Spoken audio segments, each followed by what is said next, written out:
Ayan na mga ka-landscape. Ayan, bali nakapagputol na po tayo ng pikara. Bali tutusok lang po natin to sa floral foam. Dito natin po siya pauugatin. Ayan, ganyan lang po yung diskarte ng magpaparami ng halaman na pikara. So, dito lang po itutusok natin sa floral foam. Dito natin po siya pauugatin.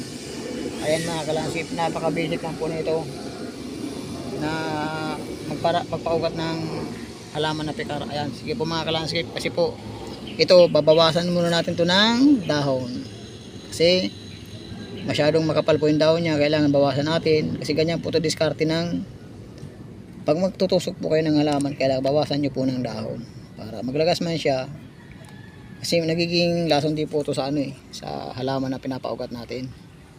Ayan, sige po mga ka-landscape, babay po muna kasi magbabawas po tayo ng dahon. Sige po, babay na po muna.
Ayan na po mga ka-landscape, bali tutusok na po tayo sa floral foam. Ayan, bali ganyan lang po yan proseso niyan kung paano magpaugat ng pikara.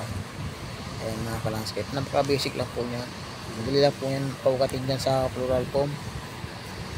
Ayan, ganyan lang po mga ka-landscape kung paano diskarte ng magpaparami ng halaman na pikara. Ayan, sige po mga ka-landscape, bali tutusok muna tayo para matapos natin yan kasi marami pa po tayong gagawin.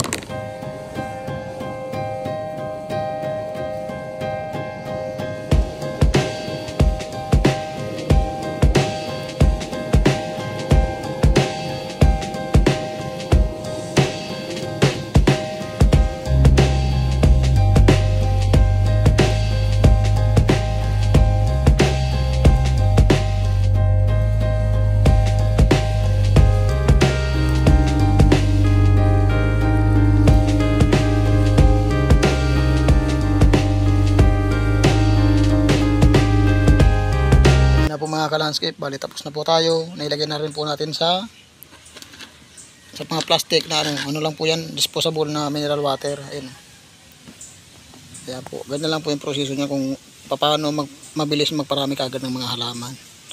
Ayan, sige po mga ka-landscape, maraming salamat po sa inyo, sa lahat ng mga viewers ko, sa mga subscriber ko, mga hindi subscriber, maraming salamat po sa inyong lahat.